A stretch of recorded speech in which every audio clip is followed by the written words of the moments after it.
ସେଠି ଲେଖାଯାଉଛି ସେମାନେ ସର୍ପ ପରି ଆପଣ ଆପଣ ଜିଭା ତୀକ୍ଷ୍ଣ କରିଅଛନ୍ତି, ସେମାନଙ୍କ ଅଷ୍ଟାଦର ତଳେ କାଳ ସର୍ପର ଗରଳ ଥାଏ। ତ ଏଇଟା ମାନେ ଦେଖୁ କାଳ ସର୍ପର ଗରଳ ଥାଏ, ମାନେ ସେ କଣ ବିଷ, ତାଙ୍କର ଜିଭା ତଳେ କଣ ଅଛି ବିଷ ଅଛି, ମାନେ ଯେମିତି ବିଷାକ୍ତ ସାପ କାମୁଡି ଦିଏ ଠିକ ସେମାନେ, ମାନେ ଏମାନଙ୍କର ଜିଭା, ଏମାନଙ୍କର କଥାବାର୍ତ୍ତା, ଏମାନଙ୍କର ମାନେ ଆମେ ଦେଖୁ ଲୋକମାନଙ୍କୁ ଏମାନେ କଣ କରୁଥିଲେ ଦଂଶନ କରୁଥିଲେ, ସେମାନଙ୍କର ବାକ୍ୟ ଦ୍ଵାରା ଲୋକମାନେ ସେମାନଙ୍କର ମାନେ କାଳ ନଷ୍ଟ କରୁଥିଲେ, ଅନ୍ୟ ଭାବରେ କହିଲେ ସେମାନଙ୍କର କାଳକୁ ଖାଇ ଦଉଥିଲେ, ସେମାନେ ଅନ୍ୟ ଭାବରେ କହିଲେ ଯେ ସେମାନେ ବିଷ ଦ୍ଵାରା ଲୋକମାନଙ୍କୁ ମାରି ଦଉଥିଲେ, ତାଙ୍କର ଜିଭା ତାଙ୍କର କଥାବାର୍ତ୍ତା ଯୋଉ ପ୍ରକାର ଶିକ୍ଷା ଦଉଥିଲେ, ତ ସେମାନଙ୍କୁ ପ୍ରଥମ କଥା ତୁମେ କାଳ ସର୍ପର ବଂଶ, ମାନେ ସେମାନେ ନିଜକୁ ଅନ୍ୟ ବଂଶ ବୋଲି ଚିନ୍ତା କରୁଥିଲେ, କିନ୍ତୁ ତାଙ୍କୁ କୁହାହେଲା ତୁମେ କାଳ ସର୍ପର ବଂଶ। ତ କାଳ ସର୍ପର ବଂଶ କୁ ନେକ୍ସଟ କଥା କୁହାହେଲା, ପରବର୍ତ୍ତୀ ବିଷୟ କଣ ଲେଖା ହଉଛି, ଆଗାମୀ କ୍ରୋଧରୁ ପଳାୟନ କରିବା କିଏ ତୁମମାନଙ୍କୁ ଚେତନା ଦେଲା। ତ ଏଇଠି ଆମେ ଦେଖୁଛୁ ଗୋଟେ କ୍ରୋଧ ଆସୁଛି, କ୍ରୋଧର ଦିନ ଆସୁଛି, ସେଠିରୁ ରକ୍ଷା ପାଇବା ପାଇଁ ସେମାନେ ବି ଦୌଡ଼ି ଆସୁଛନ୍ତି। ତ କିଏ ତୁମକୁ ଚେତନା ଦେଲା? ଚେତନା ନ ପାଇ ଆସିଛ କି ବାପ୍ତିତ ହେବାକୁ? ବାପ୍ତିତ ହେବା ପାଇଁ ଚେତନା ଦରକାର। ଯେମିତି ଆମେ ଲୋକରେ ଦେଖୁ, ଲୋକ ତାର 15 ଆମେ ଦେଖୁ ତାର 17 ଲେଖା ଯାଉଛି, ମାତ୍ର ସେ ଚେତନା ପାଇ କହିଲା ମୋର ବାପାଙ୍କ କେତେ ମୂଲ୍ୟାଙ୍କ ଖାଦ୍ୟ ବଳି ପଡୁଛି, କିନ୍ତୁ ମୁଁ ଏଠାରେ ଭୋକରେ ମରୁଅଛି, ମୁଁ ଉଠି ମୋର ବାପାଙ୍କ ପାଖକୁ ଯିବି ଓ ତାଙ୍କ ବି ବାପା ଈଶ୍ୱରଙ୍କ ବିରୁଦ୍ଧରେ ତୁମ ବିରୁଦ୍ଧରେ ମୁଁ ପାପ କଲି। ତ ଯଦି ଚେତନା ପାଇବେ ତ ସେମାନେ କଣ କରିବେ? ପାପ ସ୍ୱୀକାର କରିବେ। ଏଇଠି ଯୋଉ ପ୍ରଥମ ଦଳ ଆସିଲେ, ପ୍ରଥମ ଶ୍ରେଣୀରୁ ଆସିଲେ, ପ୍ରଥମ ଗୋଷ୍ଠୀ ଯୋଉ ଆସିଲେ, ପ୍ରଥମ ପ୍ରକାର ଲୋକମାନେ ସେମାନେ ପାପ ସ୍ୱୀକାର କଲେ, କିନ୍ତୁ ଏମାନେ ସିଧା ବାପ୍ତିସ୍ମ ନେବା ପାଇଁ ଆସିଛନ୍ତି। ତାଙ୍କର ସେ ସର୍ପର ବଂଶରୁ ସେମାନେ ରକ୍ଷା ପାଇନାହାନ୍ତି। ସର୍ପ ଅନ୍ୟ ଭାବରେ କହିଲେ ଶୈତାନ, ଶୈତାନ ଠାରୁ ଜାତ ସେମାନେ, ତାଙ୍କର ପିତା ମିଥ୍ୟାବାଦୀ, ତାଙ୍କ ଠାରୁ ସେମାନେ ଜାତ ହେଇଛନ୍ତି। ଯୋଉ ଶୈତାନ ଯାହାଠାରେ ସତ୍ୟ ନାହିଁ ସେମାନଙ୍କର ସନ୍ତାନ, ସେ ମାନେ ତାଙ୍କର ସନ୍ତାନ। ତେଣୁ ଆମେ ଏଠି ଦେଖୁଛୁ ଯେ ସେମାନେ ବାପ୍ତିଜିତ ହେବା ପାଇଁ ଆସିଲେ, କିନ୍ତୁ ଚେତନା ପାଇନାହାନ୍ତି। କିଏ ତୁମକୁ ଚେତନା ଦେଲା?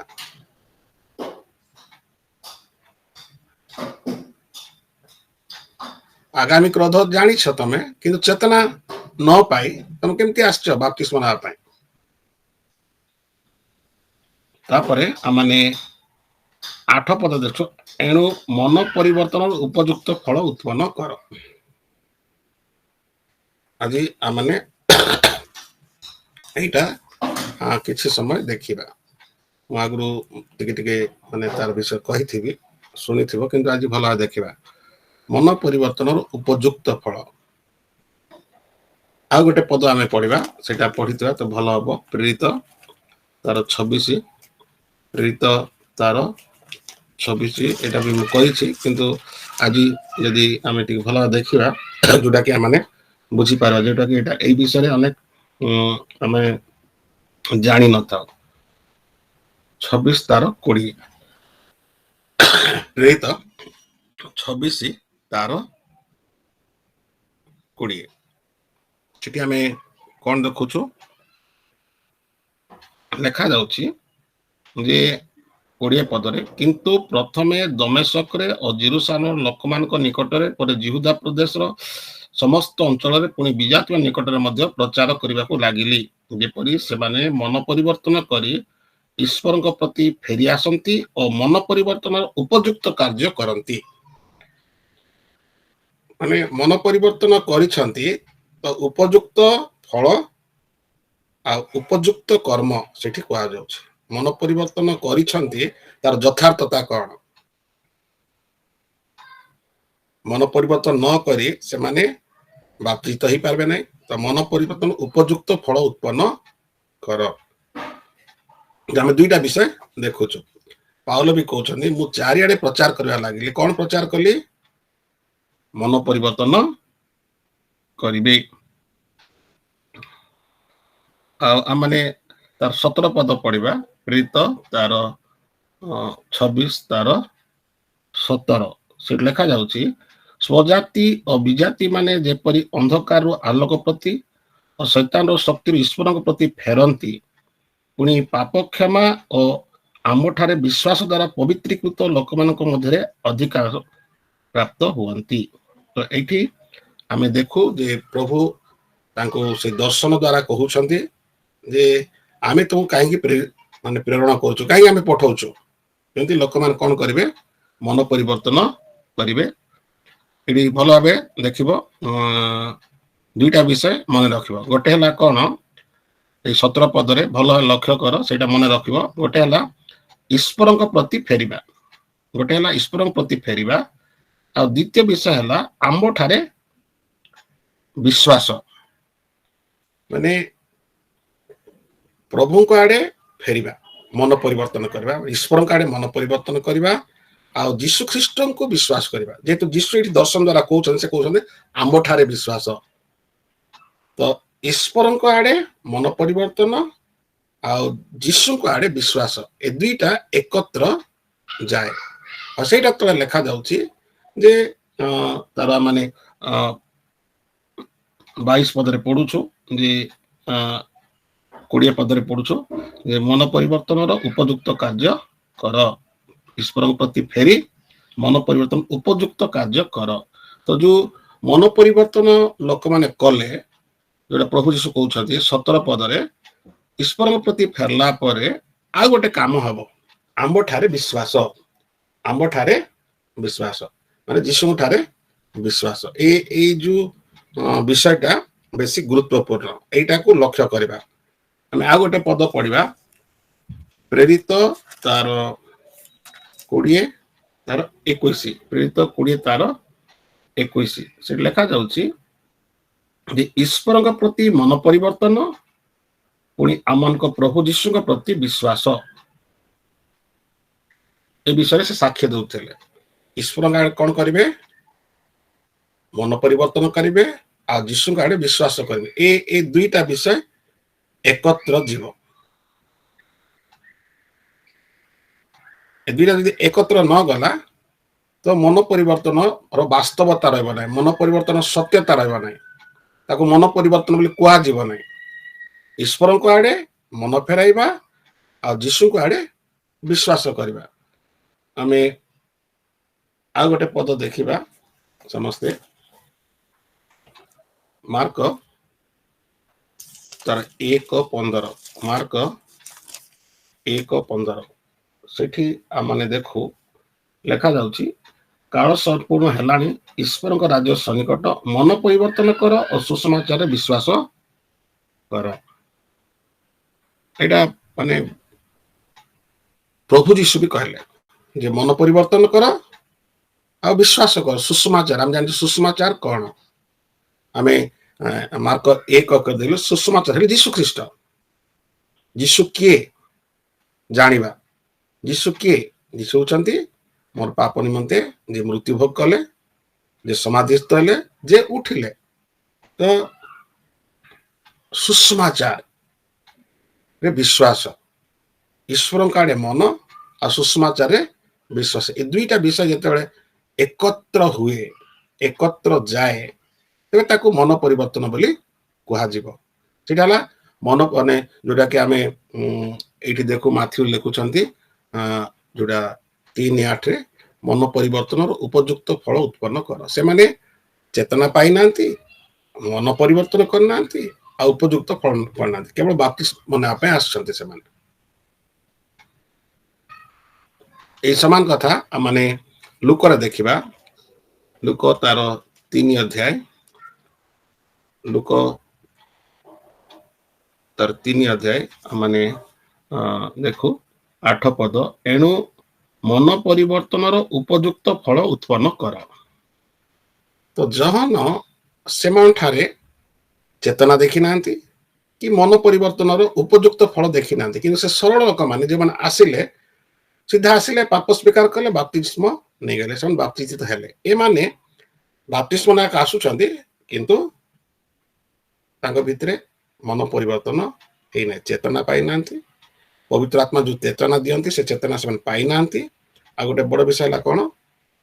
ମନ ପରିବର୍ତ୍ତନର ଉପଯୁକ୍ତ ଫଳ ଉତ୍ପନ୍ନ କରେ। ମନ ପରିବର୍ତ୍ତନ, ତାପରେ ଉପଯୁକ୍ତ ଫଳ ହେଲା ବିଶ୍ୱାସ, ଯୋଉଟା ସେଟା ଆମେ ଭଲ ଭାବେ ଦେଖିବା। ସେଇ ଯୋଉଟା ଏ ଦୁଇଟା ଏକତ୍ର ଯାଏ, ଏ ଦୁଇଟା ଛଡା ଛଡି ହୁଅନ୍ତି ନାହିଁ, ଦୁଇଟା ଏକତ୍ର ଯାଆନ୍ତି, ବନ୍ଧୁ ଭାବରେ ଯାଆନ୍ତି, ହାତ ମିଳେଇକି ଯାଆନ୍ତି। ଦୁଇଟା ଥରେ ମୁଁ ମନ ପରିବର୍ତ୍ତନ କରେ, ଆଉ କେତେ ବର୍ଷ ପରେ ବିଶ୍ୱାସ କଲି, ସେଇଟା ନୁହେଁ। ଦୁଇଟା ଏକତ୍ର। ପବିତ୍ର ଆତ୍ମା ଯେତେବେଳେ ଚେତନା ଦିଅନ୍ତି, ପାପ ବିଷୟରେ ପ୍ରମାଣ କରନ୍ତି, ସେତେବେଳେ ମୁଁ ଈଶ୍ୱରଙ୍କ ଆଡେ ଫେରି ଆସେ, ଆଉ ଯୀଶୁ ଖ୍ରୀଷ୍ଟଙ୍କ ଠାରେ ବିଶ୍ୱାସ କରେ।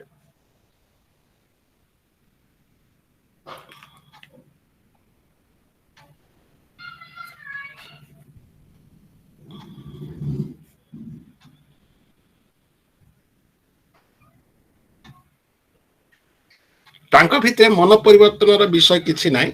କଣ ହଉଥିଲା ସେଇଟା ଦେଖି ତାପରେ ଆମେ ଥରେ ଫେରି ଆସିବା 8 ପଦକୁ। 9ରେ ପୁଣି ଅବ୍ରାହମ ତ ଆମମାନଙ୍କର ପିତା ମନେ ମନେ ଏପରି କହିବାକୁ ଭାଳ ନାହିଁ।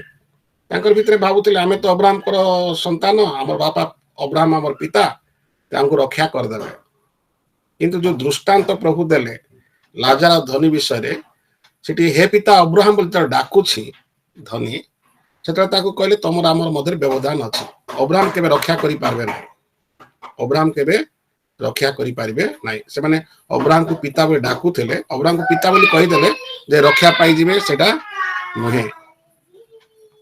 ଅବ୍ରାହମଙ୍କର ବଂଶ ଦ୍ଵାରା ଆଶୀର୍ବାଦ ଆସିବ, କିନ୍ତୁ ଅବ୍ରାହମକୁ ପିତା ବୋଲି କହିଲେ ରକ୍ଷା ପାଇବେ ନାହିଁ। ସେମାନେ ଭାବୁଥିଲେ ଆମେ ଅବ୍ରାହମଙ୍କର ସନ୍ତାନ, ଅବ୍ରାହମ ଆମର ପିତା, ତାଙ୍କୁ ମନ ପରିବର୍ତ୍ତନ ଦରକାର ନାହିଁ। ଆମେ ସେମାନଙ୍କ ପରି ନାହିଁ, ସେ କରଗ୍ରାହୀ ମାନଙ୍କ ପରି ନାହିଁ, ପାପୀ ମାନଙ୍କ ପାଇଁ, ସାଧାରଣ ଲୋକ ପରି ନାହିଁ। ଆମେ ନିଜେ ଆମେ ଆସିଯିବୁ, ଆମକୁ ବାପ୍ତିସ୍ମ ଦେଇଦେବେ। ସେଇଟା ସେମାନଙ୍କ ଚିନ୍ତାଧାରା ଥିଲା। ତେଣୁ ଏଇଠି ଆମେ ଯାହା ଦେଖୁଛୁ, ମନେ ମନେ ଏପରି କହିବାକୁ ଭାଳ ନାହିଁ। ସେଟା ମନେ ମନେ ଭାବୁଥିଲେ, ଚେତନା ତ ପାଇନାହାନ୍ତି। ସେ ମନରେ ଏଇଟା ଥିଲା, ହଁ ଆମେ ଗଲେ, ଆମେ ଯେହେତୁ ଆମେ ଜିହୁଦୀ ମାନେ, ଆମେ ଫାରୁସୀ ମାନେ, ଆମେ ସାଧୁକୀ ମାନେ, ଆମେ ଦେଖୁ ଦେଖୁ ଜନ କଣ କରିବେ, ବାପ୍ତିସ୍ମ ଦେଇଦେବେ। କିନ୍ତୁ ଏଇ ଯୋଉ କଥା ସେ କହିବେ, ସେମାନଙ୍କର ପରିଚୟ, ସଠିକ ପରିଚୟ ଦେଇଦେବେ, ସେମାନେ ସେଇଟା ଚିନ୍ତା କରିନଥିଲେ। ତାପରେ ଦେଖ 9 ପଦରେ ଆଉ ଗୋଟେ ବିଷୟ ଲେଖା ଯାଉଛି, କାରଣ ମୁଁ ତୁମକୁ କହୁଅଛି, ଈଶ୍ୱର ଏଇ ପଥର ଗୁଡାକରୁ ଅବ୍ରାହମଙ୍କ ନିମନ୍ତେ ସନ୍ତାନ ଉତ୍ପନ୍ନ କରିପାରନ୍ତି। ଏଇଠି ଆମେ ଦେଖୁ ପଥର ଦ୍ଵାରା ପ୍ରଭୁ କଣ କରିପାରିବେ। ପଥର ଦ୍ଵାରା ସନ୍ତାନ ଉତ୍ପନ୍ନ କରିବେ। ତମେ ଭାବ ନାହିଁ ମାଂସଧାରୀ, ତମେ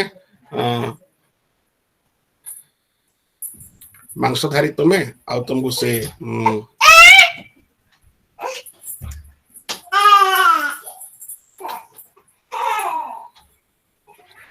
ମାନେ ମାଂସଧାରୀ, ଆଉ ତମେ ଅବ୍ରାହମଙ୍କ ସନ୍ତାନ। ତମେ ସନ୍ତାନ ନହେଲେ କଣ ଅଛି? ଈଶ୍ୱର କଣ କରିପାରିବେ? ପଥର ଦ୍ଵାରା, ପଥରରୁ ମଧ୍ୟ ସନ୍ତାନ ସେ ଉତ୍ପନ୍ନ କରି ପାରିବେ। ତ ଏଇ ସମାନ କଥା ଆମେ ପ୍ରଭୁ ପଥର ଦ୍ଵାରା ସବୁ କାମ କରିପାରିବେ। ଗୋଟେ ପଥରରୁ ସନ୍ତାନ ଉତ୍ପନ୍ନ କରିବା, ସେଟା ଅଳ୍ପ ଦେଖି ତାପରେ ଆମେ ସେଠି ଫେରିବା। ମନ ପରିବର୍ତ୍ତନ ଉପଯୁକ୍ତ ଫଳ ଆମେ ଏଟା ଦେଖିଛୁ, ତଥାପି ଆଉ ଥରେ ଦେଖିବା। ଯିଶାୟ ତାର 51, ଯିଶାୟ ତାର 51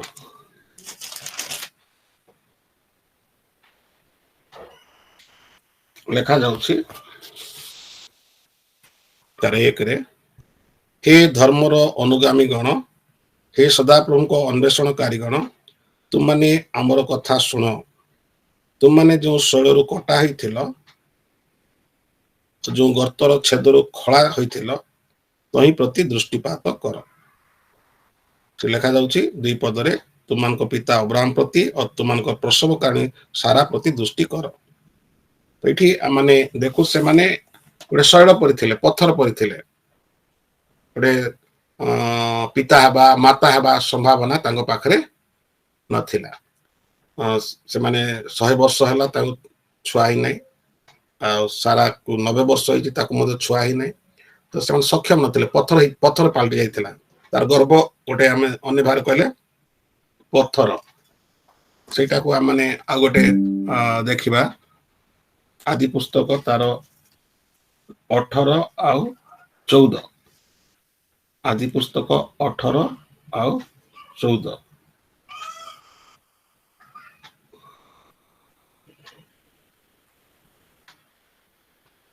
ସଦାପ୍ରଭୁର ଆଶ୍ଚର୍ଯ୍ୟ କେଉଁ କର୍ମ। ଏଇଟା ମାନେ ସଦାପ୍ରଭୁ ପାଇଁ ଆଶ୍ଚର୍ଯ୍ୟ କୋଉଟା?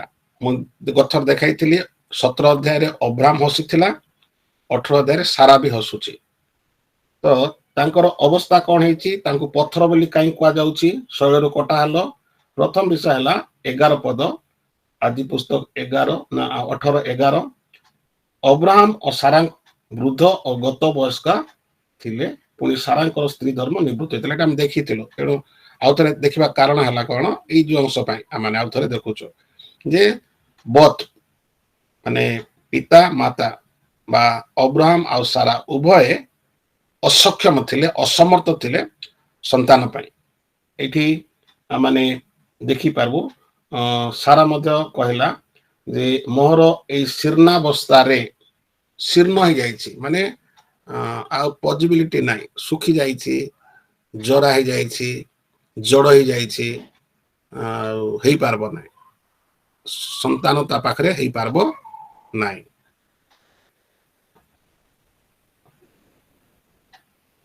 13 ପଦ,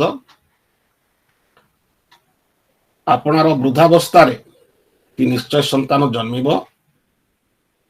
ସେଠି ହସିଦେଲା, ମାନେ ବୁଢା ବେଳେ କଣ ହେବ? ତ ପ୍ରଭୁ 14 ପଦରେ କହିଲେ ସଦାପ୍ରଭୁଙ୍କର ଆଶ୍ଚର୍ଯ୍ୟ କେଉଁ କର୍ମ। ତ ସେ ଦୁଇ ଜଣଙ୍କର ଆମେ ଦେଖୁଛୁ ମନୋଭାବ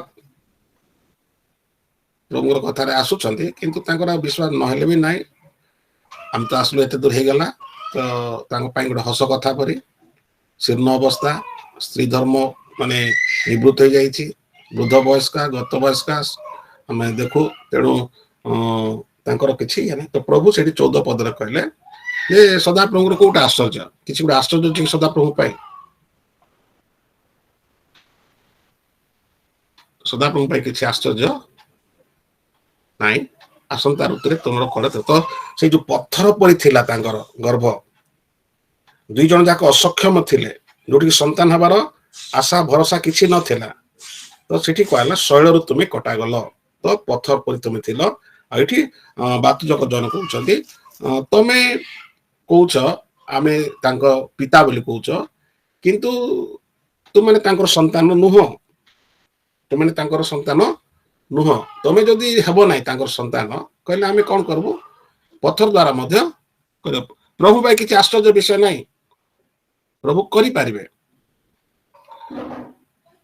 ଏବେ ଆମେ ଆଉ ଆକୁ ବୁଝିବା ପାଇଁ ଆଉ ଗୋଟେ ପଦ ପଢିବା, ଲୁକ ତାର 19:9। ଲୁକ 19:9। ଲୁକ ତାର 19:9 ପଢିବା। ସେଠି ଲେଖା ଯାଉଛି ଯେ ଏଇ ଗୃହରେ ପରିତ୍ରାଣ ଉପସ୍ଥିତ ହୋଇଅଛି, ଯେଣୁ ଏ ମଧ୍ୟ ଅବ୍ରାହମଙ୍କ ଜଣେ ସନ୍ତାନ। ତ ବାପ୍ତିଜକ ଜହନ କହିଲେ ଯେ ତୁମେ ତାଙ୍କର ସନ୍ତାନ ନାହିଁ, ତମେ ମନେ ମନେ ଭାବ ନାହିଁ ସେ ଆମର ବାପା, ଆମେ ତାଙ୍କର ପିଲା, ସେଟା ମନେ ମନେ ଭାବ ନାହିଁ। କିନ୍ତୁ ପ୍ରକୃତରେ ଅବ୍ରାହମଙ୍କ ସନ୍ତାନ କିଏ? ଯକ୍ଷ। ଯକ୍ଷ କଣ କୁହାହେଲା? ଅବ୍ରାହମଙ୍କର ସନ୍ତାନ। କାହିଁକି? ତାର ଉପର ଅଂଶରେ ଲେଖା ହେଲା ସେ ଯୀଶୁଙ୍କୁ ପ୍ରଭୁ ବୋଲି ଜାଣିଲା, ଆଉ ତ ସଙ୍ଗେ ସଙ୍ଗେ କଣ କରିଦେଲା? ତାର ସ୍ୱୀକାର କରିଦେଲା ଯେ ମୁଁ ଅନ୍ୟାୟ କରିଛି, ଅତ୍ୟାଚାର କରିଛି, ଲୁଟିଛି, ତ ଏବେ ମୁଁ ସେଟା ଫେରାଇ ଦେବି। ତ ସବୁ ଧନ ସେଠି ଯଦି ଆମେ ହିସାବ କରୁ, ଯକ୍ଷ ସେଠି 0 ହେବା ଦେଖୁଛୁ। ଏବେ ଭଲ କରି ଚିନ୍ତା କରିବା। ଯଦି ସେଠି ଆମେ ଦେଖୁ, ପ୍ରଥମ ବିଷୟ ଦେଖିବା 8 ପଦରେ, ଲୁକ 19:8ରେ ଯକ୍ଷ ଠିଆ ହେଇ ପ୍ରଭୁଙ୍କୁ କହିଲେ, ହେ ପ୍ରଭୁ, ଦେଖନ୍ତୁ ମୋର ସମ୍ପତ୍ତିର ଅର୍ଦ୍ଧେକ ମୁଁ ଦରିଦ୍ର ମାନଙ୍କୁ ଦାନ କରୁଅଛି। ମାନେ 100 ଟଙ୍କା ଅଛି, ତ ଅଧା ଦେଇଦବ। ଅଧା କେତେ? 50 ଟଙ୍କା ଗଲା। ତ ଏବେ ତା ପାଖରେ 50 ଟଙ୍କା ଅଛି। आउ जदि अन्याय काहारी ठारू किछि नहीं थाए तेबे 4 गुण ताहा फेरई देबे। केता हला जदि मुई 10 टका नहीं छी 4 गुण फेराई देबी माने केते हबो 40 टका हबो। तो तार पाखरे किछि मार्जिन रहू नाही से सबु देई देबा पे माने जे प्रभु धन घरे आसी गले ए धनर मूल्य किछि नाही। जे माने धन को बेसी गुरुत्व दियंती से माने एटा तुलना करि पारबे ना। जे माने धन आडे मन से एटा करि पारबे ना। किंतु ए होछि प्रकृत धनी प्रभु जी जत घरे आस जाइछंती तेणु से कहले ये हूँ अब्राहम संतान। तो से अब्राहम संतान नुहति जो मैंने पाप स्वीकार करना चेतना पाई ना मन परिवर्तन उपयुक्त फल ना से आसछंती। तो अब्राहम संतान जक्ष आ गोटे पद पढ़ा लुक तार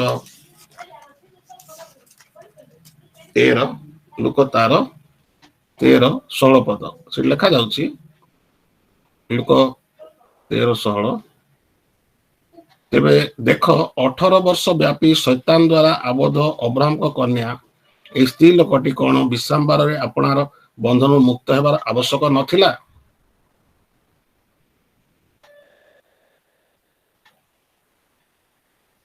कौन देखु उठी आमे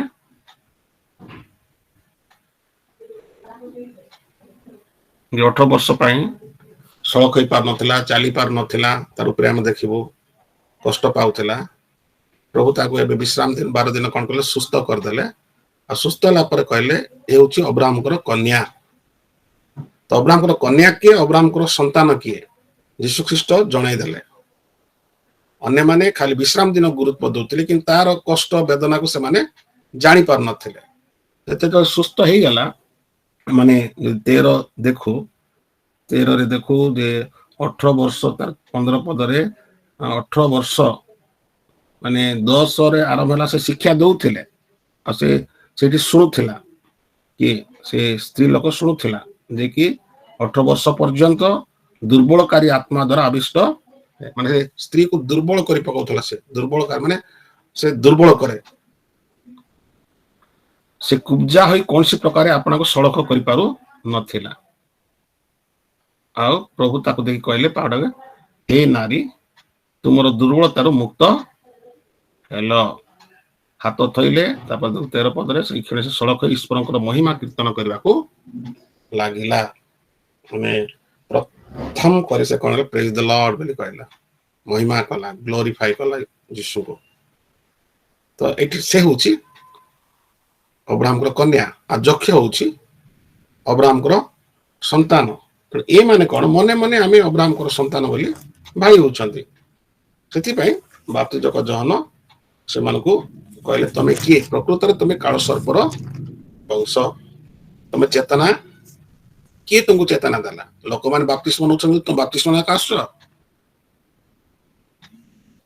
एबे हमने फेरिबा माथ्यू 3 को माथ्यू 3 को हमने फेरी आउ थरे देखिबा सेठी हमें ए पर्यंत एठी देखिचो। तो आज हमने प्रथम विषय देखिबा तापरे अन्यटा देखिबा आसंता काली अन्यटा देखिबा। आज देखुछु आज मु जोडा कहली मन परिवर्तन रो उपयुक्त फल जे मन परिवर्तन करिवो ताको उपयुक्त फल फलिबा खबो।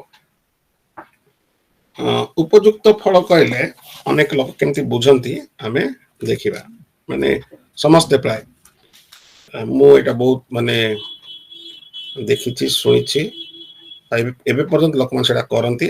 आज आगु भी कहि किंतु स्पष्ट आपे चेष्टा कर भलो सुनो आ देखो लुक तार 3 अध्याय देखो सेठी भी सही कथा कहले जे मन परि 8 उपयुक्त फल उत्पन्न कर 10 पद रे एथिरे लोक समूह तांकु पचार लागिले ताले आमाने कोन करिबा मन परि उपयुक्त फल माने आमे कोन करिबा 11 से कहले से उत्तर देले जार 2टी अंग रखा अछि से जार नाही ताहाकु गोटिए देउ पुनी जार खाद्य अछि से सही परि करू। तो ଅନେକ ଲୋକ ଏଇଟାକୁ ମନ ପରିବର୍ତ୍ତନ ଉପଯୁକ୍ତ ଫଳ କଣ? ଏଇଟା ଦରିଦ୍ର ମାନଙ୍କୁ ଖାଦ୍ୟ ଦେଇଦବା, ଯଦି ଚାଦର ଅଛି ଯାହାକୁ ଚାଦର ନାହିଁ ତାକୁ ଦେଇଦବା, ଏଇଟା ହେଲା ମନ ପରିବର୍ତ୍ତନ ଉପଯୁକ୍ତ ଫଳ 1।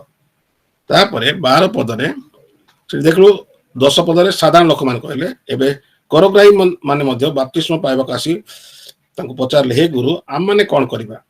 ସେମାନେ କହିଲେ 13 ପଦରେ, ତୁମମାନଙ୍କ ନିମନ୍ତେ ଯାହା ନିରୂପିତ ତା ଅପେକ୍ଷା ଅଧିକ ଆଦାୟ କର ନାହିଁ। ତ କରଗ୍ରାହୀ ମାନେ ବେଶୀ ଆଦାୟ କରୁଥିଲେ, ତ ବେଶୀ ଆଦାୟ କର ନାହିଁ। ହଁ, ଆଦାୟ ନ କଲେ ସେଟା ହେଲା ମନ ପରିବର୍ତ୍ତନ ଉପଯୁକ୍ତ ଫଳ। ତାପରେ ମାନେ 14 ପଦ ଦେଖୁ, ସୈନିକ ମାନେ ମଧ୍ୟ ପଚାରେ ଲାଗିଲେ, ଆଉ ଆମମାନେ କଣ କରିବା? ସେମାନେ କହିଲେ, ବଳରେ କି ଛଳରେ କାହାରି ଧନ ହରଣ କର ନାହିଁ, ପୁଣି ତୁମମାନଙ୍କର ବେତନରେ ସନ୍ତୁଷ୍ଟ ହୋଇଥାଅ। ତ ଏତିକି କହିଲେ। ଆମେ ଦେଖିଲୁ ସାଧାରଣ ଲୋକମାନେ କଣ କହିଲେ, କରଗ୍ରାହୀ ମାନେ କଣ କହିଲେ, ତାପରେ ସୈନ୍ୟ ମାନେ କଣ କହିଲେ। ତ ଏଇଟା ହେଲା ମନ ପରିବର୍ତ୍ତନ ଉପଯୁକ୍ତ ଫଳ। ମାନେ ଲୋକମାନେ ଏଇଟା ସାଧାରଣତଃ ବୁଝିଥାନ୍ତି, ବା ଅନ୍ୟମାନେ କହିବେ ଯେ ଯୋହନ 15 ଫଳ, ବା ଅନ୍ୟମାନେ କହିବେ ଗାଲାତୀୟ 5:22-23 ଆତ୍ମର ଫଳ ଉତ୍ପନ୍ନ କର, ଏଇଟା କଲେ ମନ ପରିବର୍ତ୍ତନ ଉପଯୁକ୍ତ ଫଳ ବୋଲି କହନ୍ତି। ଭଲ ଭାବେ ଏବେ ମୁଁ ଗୋଟେ କହିବି, ମନ ପରିବର୍ତ୍ତନ ଉପଯୁକ୍ତ ଫଳ ଉତ୍ପନ୍ନ କର କହିଲେ, ଯଦି ପବିତ୍ର ଆତ୍ମା ଫଳ ଉତ୍ପନ୍ନ କରିବେ ତ ତାଙ୍କର ମନ ପରିବର୍ତ୍ତନ କଣ ଦରକାର ଅଛି? ଭଲ ଶୁଣ, ଯଦି ସେମାନେ ପବିତ୍ର ଆତ୍ମା ଫଳ ଫଳିଲା ପରେ ବାପ୍ତିସ୍ମ ନେବାର ଅଛି, ତ ସେମାନେ ଫଳିଗଲେ, ତାଙ୍କୁ କଣ ବାପ୍ତିସ୍ମ ଦରକାର ଅଛି? ଭଲ ଚିନ୍ତା କରବା। ଏଇଟା ଯଦି ସେମାନେ ସବୁ କରିଦେଲେଣି, କରିପାରୁଛନ୍ତି, କଲା ପରେ ଯଦି ଆସି ନେଉଛନ୍ତି, ତ ସେଇଟା ହେଲା ମନ ପରିବର୍ତ୍ତନ ଉପଯୁକ୍ତ ଫଳ। ସେମିତି ଅନେକ ଶିକ୍ଷା ଦିଅନ୍ତି, ସେଥିପାଇଁ ଆମେ এই ଶିକ୍ଷାରେ ସଜାଗ ହେବୁ। 15 ପଦ, ଲୋକେ ଅପେକ୍ଷା ଥିବାରୁ ଯୋହନ କେଜାଣି ଖ୍ରୀଷ୍ଟ ହେବେ, ଏହା ତାଙ୍କ ସମ୍ବନ୍ଧରେ ସମସ୍ତେ ଆପଣା ଆପଣା ମନରେ ତର୍କ ବିତର୍କ କରୁଥିବାରୁ। ତେବେ ଏଇଟା ଯେତେବେଳେ କହିଲେ, ସମସ୍ତେ କଣ କଲେ, ଇଏ ନିଶ୍ଚୟ ଖ୍ରୀଷ୍ଟ ହେଇଥିବେ ବୋଲି। ମାନେ ଏବେ ରଙ୍ଗ ଚିନ୍ତାଧାରା ତାଙ୍କର ଆଡେ ଆସିଗଲା, ଭୁଲ ବୁଝାମଣା ଆସିଗଲା, ଭୁଲ ବୁଝିଗଲେ ସେମାନେ। ବାପ୍ତି ଯୋହନ ସେ ଆଗରୁ କହିଲେ ମୁଁ କିଏ, ସେଇଟା ସେମାନେ ଶୁଣି ବୁଝି ପାରିଲେ ନାହିଁ। ଏ ଭାବିଲେ ସେମାନେ ଏ ଯୀଶୁ ଖ୍ରୀଷ୍ଟ ମାନେ ଖ୍ରୀଷ୍ଟ ଇଏ ଯେ ମସିହଙ୍କ ଆସିବାର ଥିଲା, ସେଇ ସେମାନେ ମନେ ମନେ ତର୍କ ବିତର୍କ କରୁଥିଲେ। ସେତେବେଳେ ଯୋହନ କହିଲେ 16 ପଦରେ, ଯୋହନ ସମସ୍ତଙ୍କୁ ଉତ୍ତର ଦେଲେ, ସମସ୍ତଙ୍କୁ, କାହା କାହାକୁ? ଲୋକ ସମୂହକୁ, କାହା କାହାକୁ? କରଗ୍ରାହୀକୁ, କାହା କାହାକୁ? ସୈନିକ ମାନଙ୍କୁ। ଆଉ ଯେତେ ଲୋକ ଥିଲେ ସମସ୍ତଙ୍କୁ ସେ କହିଲେ, କଣ କହିଲେ? ମୁଁ ସିନା ତୁମମାନଙ୍କୁ ଜଳରେ ବାପ୍ତିସ୍ମ ଦେଉଅଛି, ମାତ୍ର ମୋ ଠାରୁ ଯେ ଅଧିକ ଶକ୍ତିମାନ ସେ ଆସୁଅଛନ୍ତି, ତାଙ୍କ ପାଦୁକାର ବନ୍ଧନ ଫିଟାକୁ ମୁଁ ଯୋଗ୍ୟ ନୁହେଁ, ସେ ତୁମମାନଙ୍କୁ ପବିତ୍ର ଆତ୍ମା ଅଗ୍ନିରେ ବାପ୍ତିସ୍ମ ଦେବେ। ତ ଏବେ ସାଙ୍ଗେ ସାଙ୍ଗେ ଆମେ ଦେଖୁଛୁ ଯେ ଯୀଶୁ ଖ୍ରୀଷ୍ଟ ତାଙ୍କର ଯୋଉ ଭୁଲ ବୁଝାମଣା ଥିଲା, ଅସ୍ପଷ୍ଟ ବିଷୟ ଥିଲା, ଜାଣି ପାରୁନଥିଲେ, ବୁଝି ପାରୁନଥିଲେ, ତାକୁ ସ୍ପଷ୍ଟ କରିଦେଲେ, ମୁଁ କିଏ, ଆଉ ମୋ ଉତ୍ତାରେ ଯେ ଆସୁଛନ୍ତି ସେ କିଏ। ତ ସେଇ ଯୋଉ ଲୋକମାନେ ଆସିଛନ୍ତି, ଆମେ ଜାଣୁଛୁ, ଆମେ ଶୁକ୍ରବାର ଦେଖିଥିଲୁ, ବାପ୍ତିଜକ ଯୋହନ ଯୀଶୁଙ୍କର ପଥ ପ୍ରସ୍ତୁତ କରିବେ, ଯୀଶୁଙ୍କର ରାଜଦଣ୍ଡ ପ୍ରସ୍ତୁତ କରିବେ, ପ୍ରଭୁଙ୍କ ପଥ ପାଇଁ ସେ ଥିବେ, ପ୍ରଭୁଙ୍କ ଆଡେ ଲୋକମାନଙ୍କୁ ଟାଣିବେ, ପ୍ରଭୁଙ୍କ ଆଡେ ଲୋକମାନଙ୍କୁ ଆକର୍ଷଣ କରିବେ, ପ୍ରଭୁଙ୍କ ପଥ ଆଡକୁ ଆଣିବେ, ଲୋକମାନଙ୍କୁ ପ୍ରଭୁଙ୍କର ପରିଚୟ ଦେବେ।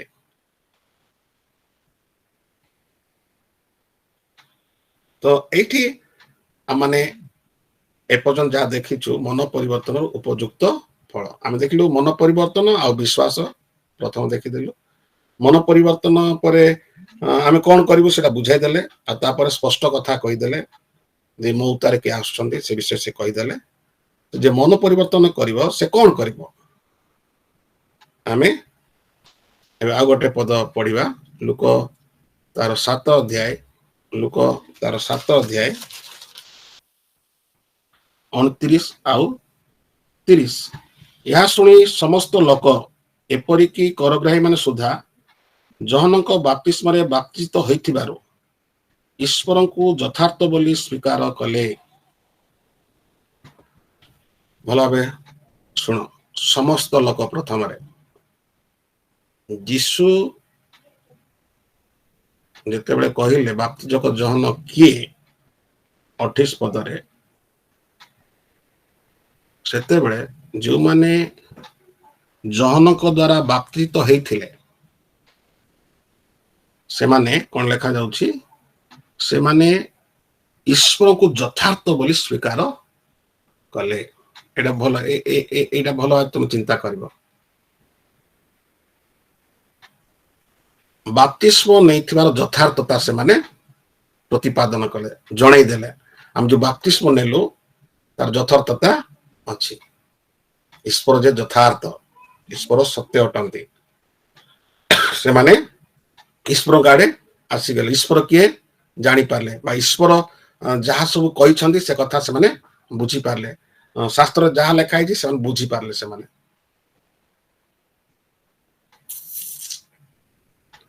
ଆମେ ଆଉ ଟିକେ ସ୍ପଷ୍ଟ ହେବା ଏଇଟା ତାପରେ ଆମେ ଦେଖୁ 30 ପଦରେ କିନ୍ତୁ ଫାରୁସୀ ମାନେ ବ୍ୟବସ୍ଥା ଶାସ୍ତ୍ରକ ମାନେ ତାଙ୍କ ଦ୍ୱାରା ବାପ୍ତିତ ନ ହୋଇ ଲେଖା ଯାଇଛି।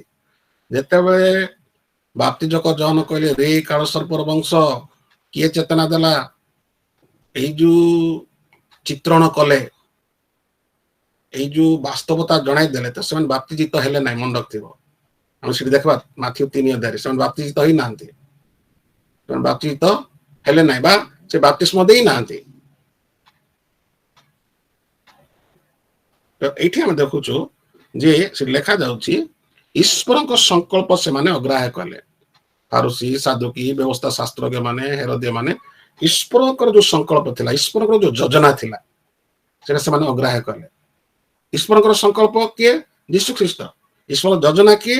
ଯୀଶୁ ଖ୍ରୀଷ୍ଟ। ସେ ତାଙ୍କୁ ଅଗ୍ରାହ୍ୟ କରିଦେଲେ ସେମାନେ। ତ ମନ ପରିବର୍ତ୍ତନ ଯିଏ କରିବ, ଈଶ୍ୱର ଯେ ମନ ଫେରାଇବ, ସେ ଯୀଶୁ ଖ୍ରୀଷ୍ଟଙ୍କ ଠାରେ ବିଶ୍ୱାସ କରିବ। ତ ମନ ପରିବର୍ତ୍ତନ କଲେ ଉପଯୁକ୍ତ ଫଳ ହେଲା ଯୀଶୁଙ୍କୁ ସେମାନେ ବିଶ୍ୱାସ କରିବେ। ମନ ପରିବର୍ତ୍ତନ ମାନେ କହିଲେ ବିଡି ଛାଡିଦେବା, ସିଗାରେଟ ଛାଡିଦେବା, ମଦ ଛାଡିଦେବା, ମାନେ ବ୍ୟଭିଚାର ଛାଡିଦେବା, ଏଇଟା ଭଲ ବିଷୟ। ଏଇଟା ମନ ପରିବର୍ତ୍ତନ ନୁହେଁ। ମନ ପରିବର୍ତ୍ତନ ମାନେ କଣ? ଈଶ୍ୱରଙ୍କ ଆଡେ, ଯୀଶୁଙ୍କ ଆଡେ ଆସିବା, ଉପଯୁକ୍ତ ସେଇଟା। ଅନେକ ଲୋକ, ଅନେକ ସାଧୁ ଲୋକମାନେ, ଅନେକ ବାବା ମାନେ ମଧ୍ୟ ଲୋକମାନଙ୍କୁ ଭଲ ଭଲ କଥା କହି ପରିବର୍ତ୍ତନ କରନ୍ତି। ସେ ପରିବର୍ତ୍ତନ ଏ ପରିବର୍ତ୍ତନ ବି ନ। ମନ ପରିବର୍ତ୍ତନ ଉପଯୁକ୍ତ ଫଳ ହେଲା ଯେ ଯେଉଁମାନେ ମନ ପରିବର୍ତ୍ତନ କରିଛନ୍ତି ସେମାନେ ଯୀଶୁ ଖ୍ରୀଷ୍ଟଙ୍କ ଠାରେ ବିଶ୍ୱାସ କରିବେ, ଯୀଶୁଙ୍କ ଆଡେ ଆସିବେ, ଯୀଶୁଙ୍କ ହୃଦୟରେ ସ୍ଥାନ ଦେବେ, ଈଶ୍ୱର ଯଥାର୍ଥ ବୋଲି ସେମାନେ କହିବେ। କିନ୍ତୁ ଏମାନେ ଅଗ୍ରାହ୍ୟ କରିଦେଲେ, ଯୀଶୁଙ୍କୁ ସମ୍ପୂର୍ଣ୍ଣ ଅଗ୍ରାହ୍ୟ କରିଦେଲେ। ଆମେ ଯୌନ ତାର 1 ଅଧ୍ୟାୟ ଦେଖୁ, ସେମାନେ କଣ ତାଙ୍କ ରାଜ୍ୟକୁ ଆସିଲେ କିନ୍ତୁ ତାଙ୍କର ରାଜ୍ୟର ଲୋକମାନେ ତାଙ୍କୁ ଚିହ୍ନିଲେ ନାହିଁ, ଜଗତ ଚିହ୍ନିଲା ନାହିଁ, ଗ୍ରହଣ କଲା ନାହିଁ, କେହି ବି କଲେ ନାହିଁ। ତ ମନ ପରିବର୍ତ୍ତନ କରିବା ଆଉ ତାର ଉପଯୁକ୍ତ ଫଳ ହେଲା ଯୀଶୁ। ଯୀଶୁ ମନ ପରିବର୍ତ୍ତନର ଉପଯୁକ୍ତ ବିଷୟ। ମନ ପରିବର୍ତ୍ତନ କରିଛି ଅର୍ଥାତ୍ ମୁଁ ଯୀଶୁଙ୍କ ଆଡେ, ଯୀଶୁଙ୍କୁ ମୁଁ ବିଶ୍ୱାସ କରିଛି, ଯୀଶୁଙ୍କୁ ମୁଁ ଜାଣିଛି, ଯୀଶୁ କିଏ ମୁଁ ବୁଝିପାରିଛି। ସେଟା ଉପଯୁକ୍ତ ଫଳ, ଆଉ ସେଟା ସେମାନେ ଫଳିଲେ ନାହିଁ। ଯୋଉମାନେ ଆମେ ଦେଖୁ ଯେତେବେଳେ ବାପ୍ତିଜକ ଜହନ କହୁଛନ୍ତି, ଲୋକମାନେ ଦେଖାଉଛନ୍ତି ଏହି ଦେଖ ଈଶ୍ୱରଙ୍କ ମେଷଶାବକ ଜଗତର ପାପ ଭାର ବହି ନେଇ ଯାଆନ୍ତି। ତ ଯେତେ ଲୋକ ଦେଖାଇଲେ ସେ ଭିତରେ 2 ଜଣ ଶିଷ୍ୟ ପଛେ ପଛେ ଯୀଶୁଙ୍କର ପଛେ ପଛେ ଗଲେ। ସେମାନେ ସେଟା ମନ ପରିବର୍ତ୍ତନ ଉପଯୁକ୍ତ ଫଳ। ଯୀଶୁଙ୍କ ଆଡେ ଯିବା, ମନଟା ଈଶ୍ୱରଙ୍କ ଆଡେ, ହୃଦୟଟା ଯୀଶୁଙ୍କ ଆଡେ ଯାଏ। ସେଇଟା ଆମେ ଦେଖି ଶେଷ କରିବା। ସମସ୍ତେ ରୋମିଓ 10 ରୋମିଓ 10 ରୋମିଓ 10 9 10 ରୋମିଓ 10 9 10 ଯେଣୁ ତୁମେ ଯଦି ମୁଖରେ ଯୀଶୁଙ୍କୁ ପ୍ରଭୁ ବୋଲି ସ୍ୱୀକାର କରିବ ଆଉ ଈଶ୍ୱର ତାହାଙ୍କୁ ମୃତମାନଙ୍କ ମଧ୍ୟରୁ ଉଠାଇଛନ୍ତି ବୋଲି ହୃଦୟରେ ବିଶ୍ୱାସ କରିବ, ତେବେ ପରିତ୍ରାଣ ପ୍ରାପ୍ତ ହେବ। କାରଣ ଧାର୍ମିକତା ପ୍ରାପ୍ତି ନିମନ୍ତେ ମନୁଷ୍ୟ ହୃଦୟରେ ବିଶ୍ୱାସ କରେ ଆଉ ପରିତ୍ରାଣ ପ୍ରାପ୍ତି ନିମନ୍ତେ ମୁଖରେ ସ୍ୱୀକାର କରେ। ତ ଆମେ ଏଇ ଯୋଉ ଦେଖୁଛୁ ହୃଦୟରେ ବିଶ୍ୱାସ, ହୃଦୟରେ ବିଶ୍ୱାସ। ମନ ପରିବର୍ତ୍ତନ କୁଆଡେ? ମନ କୁଆଡେ? ଈଶ୍ୱରଙ୍କ ଆଡେ। ହୃଦୟ କୁଆଡେ? ଯୀଶୁଙ୍କ ଆଡେ। ଯୀଶୁଙ୍କୁ ସେ ବିଶ୍ୱାସ କରେ, ଯୀଶୁଙ୍କ ଆଡେ ହୃଦୟ ଦିଏ। ତ ମନ ପରିବର୍ତ୍ତନ କଲା କ୍ଷଣି ହୃଦୟଟା ଯୀଶୁଙ୍କ ଆଡେ ଚାଲିଯିବା, ସେଇଟା ହେଲା ଉପଯୁକ୍ତ ଫଳ। ତ ଆଜି ଅନେକ ଲୋକ ମନ ପରିବର୍ତ୍ତନ କରୁଛନ୍ତି, ବଦଳାଇବା ପାଇଁ ଚେଷ୍ଟା କରୁଛନ୍ତି, ହେଇପାରୁନାହିଁ, ହେବ ନାହିଁ। ସେଇଟା ମନ ପରିବର୍ତ୍ତନ ଆମ ଦ୍ୱାରା ହେବ ନାହିଁ। ଯୀଶୁକୁ ବିଶ୍ୱାସ ମଧ୍ୟ ଆମ ଦ୍ୱାରା ହେବ ନାହିଁ। ଏ ଦୁଇଟା ତାଙ୍କ ଦ୍ୱାରା ସେଟା ଆମେ ଆସନ୍ତା କାଲି ଦେଖିବା। କିନ୍ତୁ ଏଇ ବିଷୟଟା ଏଇଠି ମାନେ ମୁଁ ଆଜି ଯୋଉଟା କହିବା ପାଇଁ ଚାହିଁଲି ମନ ପରିବର୍ତ୍ତନ ଉପଯୁକ୍ତ ଫଳ। ତେଣୁ ଯଦି କାହାର ଯଦି ବୁଝିବା ପାଇଁ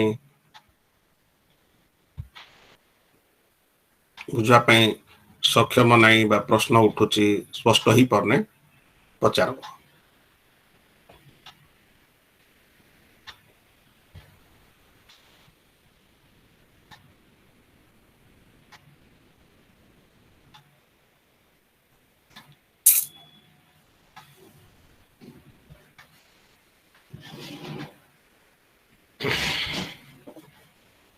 ସମସ୍ତେ ବୁଝିଗଲ?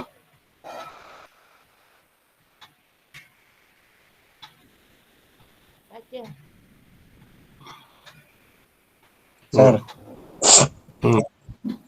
ମନ ପରିବର୍ତ୍ତନର ଉପଯୁକ୍ତ ଫଳ ପ୍ରଥମଟି ଆପଣ ଯୋଉଟା କହିଲେ ଯେ ବସ୍ତ୍ର ଏବଂ ଖାଦ୍ୟକୁ ନେଇକି ଗୋଟେ ସମାଜ ସେବା କରିବା ପ୍ରଥମଟି, ଦ୍ଵିତୀୟ ହେଉଛି ଯୀଶୁଙ୍କୁ ଆମେ ବିଶ୍ୱାସ କରିବା। ପ୍ରଥମରେ କଣ କହିଲ? ଯାହାର ଦିଟି ଜମା ଅଛି ଯାହା ଗୋଟେ ଅନ୍ୟକୁ ଦିଏ ସେଇଟା ସମାଜ ନାଇଁ ନାଇଁ ସେବା କରିବା। ତମେ କୋଉଟା କହୁଛ? ମୁଁ ସେଇତ କହି ନାହିଁ। ମୁଁ କହିଲି ସେଇଟା ନୁହେଁ। ହଁ ସେଟା ନୁହେଁ ସାର୍। କୌଣସି ବିଷୟ ଛାଡିଦବା ପରିତ୍ୟାଗ କରିବା ସେଇଟା ନୁହେଁ। ଓହୋ ମନଟା ଈଶ୍ୱରଙ୍କ ଆଡେ ଯିବ, ହୃଦୟଟା ଯୀଶୁଙ୍କ ଆଡେ ଯିବ। ସେଇଟା ହିଁ ମାନେ ମନ ପରିବର୍ତ୍ତନ କଲା ମାନେ ଯୀଶୁଙ୍କ ଆଡେ ଆସିବ। ଫାରୁସି ସାଧୁକ ମାନେ ସେଇଟା କରିନଥିଲେ। ଆଜ୍ଞା। ଯୀଶୁଙ୍କ ଆଡେ ଆସି ନଥିଲେ, ଯୀଶୁଙ୍କୁ ଅଗ୍ରାହ୍ୟ କରିଦେଲେ ସେମାନେ। ଆଜ୍ଞା ସାର୍। ସେଇଟା ନୁହେଁ। ମୁଁ କହିଲି ପରା ମାନେ ବିଡି ସିଗାରେଟ ଛାଡିଦବା ଏଇଟା ଗୁଡାକ ମନ ପରିବର୍ତ୍ତନ ନାହିଁ। ଏଇଟା ମାନେ କେତେଟା ଶାଖା। ହଁ କଣ ମାନେ କହିଲ? କିଛି ମାନେ ଏମତି ଦରିଦ୍ର ଲୋକକୁ ଦାନ ଦେବାଟା ଏଇଟା ନୁହଁ। ସେଇଟା ମନେ ହିନ୍ଦୁ ଲୋକମାନେ ବି ଦଉଛନ୍ତି। ହିନ୍ଦୁ ଲୋକମାନେ ଆଜ୍ଞା ଆମଠୁ ବେଶୀ ଦଉଛନ୍ତି। ହଁ ସାର୍। ପୁଣ୍ୟ କର୍ମ ଏଗୁଡାକ ମନ ପରିବର୍ତ୍ତନ ନାହିଁ ନା। ଆମେ ହଁ ଲୋକଙ୍କୁ ସାର୍ ଦେଖିଲୁ ଅସହାୟ ଅବସ୍ଥା କଷ୍ଟ ହେଲା ଆମେ ଦେଇଦେଲୁ। ବିଡି ଛାଡିଦେଲୁ କି ମାନେ ମଦ ଛାଡିଦେଲୁ ଏଇଗୁଡା କଣ ଇଏ ମନ ପରିବର୍ତ୍ତନ?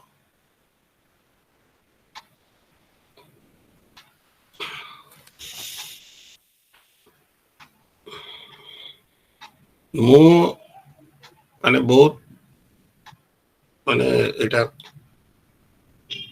ବହୁତ କଷ୍ଟରେ ବୁଝିଲି ମୁଁ ଏଇଟାକୁ ବୁଝିଛି। ମାନେ ତମେ ଗ୍ରହଣ କରିବ କି ନ କରିବ ମୋର ସେଇଟା ଇଏ ନାହିଁ। କିନ୍ତୁ ବହୁତ ମନ ପରିବର୍ତ୍ତନ ମାନେ ସହଜ ନଥିଲା ମୋ ପାଇଁ। ମୁଁ ବି ସେମିତି ବୁଝୁଥିଲି। ଯେତିକି ଲେଖା ହେଇଛି ସେ ବୁଝୁଥିଲି ସେଇଟା ନୁହେଁ। ମନ ଉପଯୁକ୍ତ ଫଳ ମୁଁ ଯାହା ଏବେ ଯେତିକି ଅଂଶ ଦେଖିଲି ସେ ଅନୁସାରେ ମନ ପରିବର୍ତ୍ତନର ଉପଯୁକ୍ତ ଫଳ ହେଲା ଯୀଶୁ ଖ୍ରୀଷ୍ଟ। ସେ ଫଳ ସେମାନେ ଫଳିଲେ ନାହିଁ। ଯଦି ମୁଁ ମାନେ ପଚାରୁଛି ଯଦି ମୁଁ ଆଗରୁ ପବିତ୍ର ଆତ୍ମାର ଫଳ ସବୁ ଫଳିଦେବି ତ ମତେ ମନ ପରିବର୍ତ୍ତନ କର କଣ ଦରକାର? ତୁମେ ତ ନିଜେ କରିଦେଲେ। ଭଲ କାମ କରିକି ଯଦି ମୁଁ ଆସୁଛି, ଭଲ କାମ କରି ଯଦି ମୁଁ ଆସିଗଲି ତ ମନ ପରିବର୍ତ୍ତନ ତମେ କରିଛ, ଈଶ୍ୱରଙ୍କ ଆଡେ ଆସିଛ। ଆଗେ ତୁମେ ଜଗତ ଆଡେ ଥିଲ, ପାପ ଆଡେ ଥିଲ, ଏବେ ଈଶ୍ୱରଙ୍କ ଆଡେ ଆସିଛ। ତ ଈଶ୍ୱରଙ୍କ ଆଡେ ମନ ଦେଲ, ହୃଦୟ ବି ଯୀଶୁଙ୍କ ଆଡେ ଦିଅ। ମନ ଯଦି ଈଶ୍ୱରଙ୍କ ଆଡେ ଦେଲ, ମନ ପରିବର୍ତ୍ତନ ଈଶ୍ୱରଙ୍କ ଆଡେ ହେଲା ତ ଈଶ୍ୱର କଣ କରିବେ? ଯୀଶୁଙ୍କ ଆଡେ ତୁମକୁ ନେଇଯିବେ। ଆଜି ବି ଯେ ତମର ଭିତରେ ବି ଏଇଟା ଘଟି ନାହିଁ ବୋଲି ତମେ ଚିନ୍ତା କରିବାକୁ ପଡିବ। ତମର ବାସ୍ତବ ମନ ପରିବର୍ତ୍ତନ ହେଇଛି କି ନାଇଁ? ମାନେ ମନେକର କିଛି ଛାଡି ଦେଇକରି ମୁଁ ସିନେମା ଛାଡିଦେଲି, ମୁଁ ଏଇଟା ଛାଡିଦେଲି ସେଇଟା ନୁହେଁ। ସେଇଟା ମନ ପରିବର୍ତ୍ତନ ନୁହେଁ। ଅନେକ ଲୋକ ମାନେ ଅନ୍ୟମାନଙ୍କ ଠାରୁ ଟିକେ ଭଲ ଜୀବନ କାଟିଲେ ସେଟା ମନ ପରିବର୍ତ୍ତନ ଭାବନ୍ତି, ସେଇଟା ନୁହେଁ। ପାଉଲ ବ୍ୟବସ୍ଥା ଅନୁସାରେ ନିର୍ଦ୍ଦୋଷ ଥିଲେ ସେ। କିନ୍ତୁ ସେ ମନ ପରିବର୍ତ୍ତନ କେମିତି କଲେ ଲେଖା ହେଇଛି ସେଠି। ଆଉ ସେ ଯେମିତି ଅନ୍ୟମାନେ କହିଲେ ସେ ସେମିତି ହେଇଥିଲେ। ହଁ ନୂତନ କଣ କହୁଥିଲ? ନାଇଁ ଆପଣ ଯୋଉଟା କହିଲେ ଏବେ ଉପଯୁକ୍ତ ଫଳ ଉତ୍ପନ୍ନ କର, ଏଇଠି ସ୍ପଷ୍ଟ ହେଇଯାଉଛି ସାର୍ ଯେ ନିଜେ ଆମେ ତ ଫଳ ଉତ୍ପନ୍ନ କରିପାରିବୁନି। ଆଉ ଯଦି କରୁଛି ତାହେଲେ କାହିଁକି ସେ ଆଉ ବାପ୍ତିସ୍ମ ନେବାକୁ ଆସିବ? ତ ହୁଁ ଏଇଟା ରଙ୍ଗ ପ୍ରଚାର ହଉଛି ଆଜ୍ଞା। ଆଉ ମୁଁ ମଧ୍ୟ ସେମିତିଆ ଭାବୁଥିଲି କିନ୍ତୁ ଏଇଟା ମୁଁ ବୁଝି ପାରିନଥିଲି।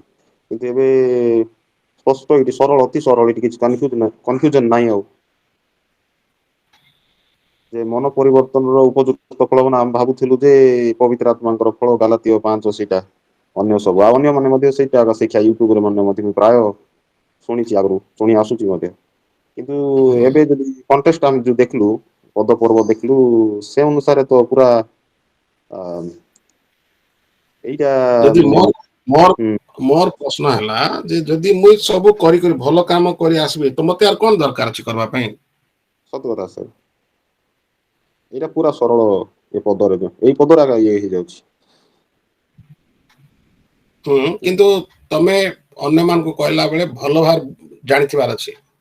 ହୁଁ ହୁଁ ଅନ୍ୟମାନଙ୍କୁ ଆଜି ଗୋଟେ ଜାଣିଦେଲେ ଯାଇ କାଲି କହିଦେବି ସେଇଟା ଚିନ୍ତା କର ନାହିଁ ସେଇଟା ମାନେ ହୁଁ ହୁଁ ତମେ ଆକୁ ଜାଣିଲ ଗୋଟେ ସତ୍ୟ ବିଷୟ ଜାଣୁଛ ତାକୁ ଆହୁରି ଟିକେ ଇଏ କର ମାନେ ତାକୁ ଭଲ ଭାବରେ ସବୁଠି ତାର ଇଏ ଦେଖ ମାନେ ଲିଙ୍କ କର ଏତେ ସବୁ ପଦ ଦିଆ ହେଲା କାହିଁ ବୁଝିବା ପାଇଁ ସବୁ ଦିଆହେଲା ମନ ପରିବର୍ତ୍ତନ ଆଉ ବିଶ୍ୱାସ ଦୁଇଟା ଏକତ୍ର ଯାଏ ଏବେ ଛୋଟା ଛୋଟି ସେମାନେ ହୁଅନ୍ତି ନାହିଁ ଯୀଶୁ ସେଟା କହିଲେ ଅଂଶରେ ମଧ୍ୟ ଆମେ ଦେଖିଲୁ ମନ ପରିବର୍ତ୍ତନ ବିଶ୍ୱାସ ଏକତ୍ର ଯାଏ ମନ ପରିବର୍ତ୍ତନ ହେଲା ମାନେ ଯୀଶୁ ଆଡେ ବିଶ୍ୱାସ ସେ କରିବ ନିଶ୍ଚୟ କରିବ ସେଇଟା ସେମାନେ ମନ ପରିବର୍ତ୍ତନ କରିନାହାନ୍ତି ଏକରେ ଉପଯୁକ୍ତ ଫଳ ଫଳି ପାରିବେ ନାହିଁ ସେମାନେ ଖାଲି ଭାବୁଥିବେ ଅବ୍ରାହ୍ମଙ୍କ ସନ୍ତାନ ଅବ୍ରାହ୍ମଙ୍କ ସନ୍ତାନ ଅବ୍ରାହ୍ମଙ୍କ ସନ୍ତାନ ଅବ୍ରାହ୍ମ ସନ୍ତାନ ଆମେ ଅଧିକାର ପ୍ରାପ୍ତ ଅବ୍ରାହ୍ମଙ୍କ ସନ୍ତାନ ଆମେ ଆଶୀର୍ବାଦ ପ୍ରାପ୍ତ ସେଇଟା ସେମାନେ ଚିନ୍ତା କରୁଥିବେ।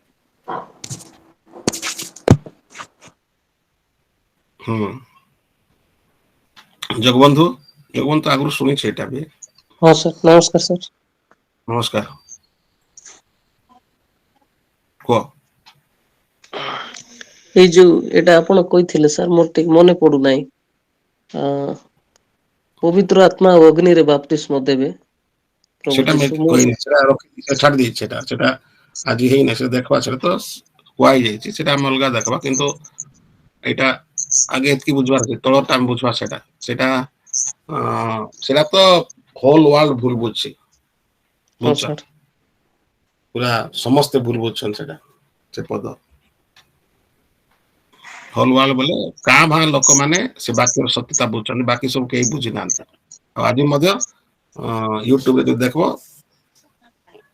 ମାନେ ଅଗ୍ନିରେ ବାପ୍ତିସ୍ମ ଯାଉଛନ୍ତି ଆଗ ସେମାନେ ଏବେ ବି ଦେଖିବ ତମେ ଅଗ୍ନି ପୁରା ହେବା ପାଇଁ ଇଚ୍ଛା କରୁଛନ୍ତି ଜଳବା ପାଇଁ ଉଦ୍ଦୀପ୍ତ ହେବା ପାଇଁ ସେମିତି ଭାବୁଛନ୍ତି ସେମାନେ ତ ସରଳ ବାକ୍ୟକୁ କଠିନ କରି କରୁଛନ୍ତି ତାକୁ ଭଲ ଭାବରେ ତମେ ଯଦି କାଲି ଶୁଣିବ ପ୍ରମାଣିତ ହବ ଯେ ସେଟା କଣ ତମେ ଖାଲି ଜାଣିଥିଲେ ହବ ନାହିଁ ସବୁ ପଦ ପର୍ବ ସହିତ ଭଲ ଭାବରେ ବୁଝିକରି କହିବାର ଅଛି ନହେଲେ କଣ ହବ ତମକୁ ଆହୁରି ଥରେ ସିଆଡା ତମକୁ ନେଇଯିବେ ମନେ ରଖିଥିବ ହଁ ତମେ ସାର୍ ଆଜି ଜାଣି ଯୀଶୁଖ୍ରୀଷ୍ଟ ପରା ବୋଲି କହିଲେ ସେମିତି ହେବ ନାହିଁ ଏବେ ତମେ ଯେମିତି ଧୀରେ ଧୀରେ ମୁଁ କହିଲି ସେମିତି ତମେ କହିବା ପଡିବ ତମେ ସ୍ପଷ୍ଟ ହେଇଯାଇଛ ତମକୁ ସେମାନେ ଅନ୍ୟ ପଦ ବି ଦେଖାଇ ତମକୁ କିଛି କରିଦବା ପାଇଁ ଇଚ୍ଛା କରିବେ କିନ୍ତୁ ତମେ ଜାଣ ଆପଣ ମନ ପରିବର୍ତ୍ତନ ଉପଯୁକ୍ତ ଫଳ ମନ ପରିବର୍ତ୍ତନ ଉପଯୁକ୍ତ କର୍ମ ଲେଖା ହେଇଛି ତ ସେଠି ପ୍ରଭୁ ଯୀଶୁ ନିଜେ କହିଲେ ମନ ପରିବର୍ତ୍ତନ ପାଇଁ ଲୋକମାନଙ୍କୁ କହିବ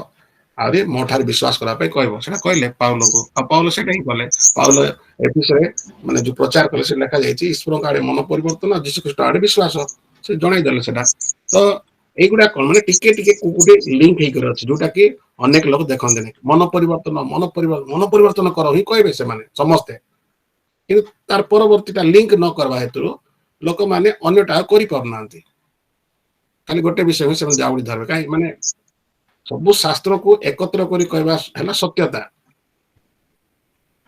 ଗୋଟେ ବିଷୟକୁ ଧରି ମାନେ ଗୁରୁତ୍ୱ ଦେବା ଅନ୍ୟ ବିଷୟକୁ ଛାଡିଦବା ତ ସତ୍ୟତା ରହିବ ନାହିଁ ହଉ ଆହୁରି କାହାର କଣ ଅଛି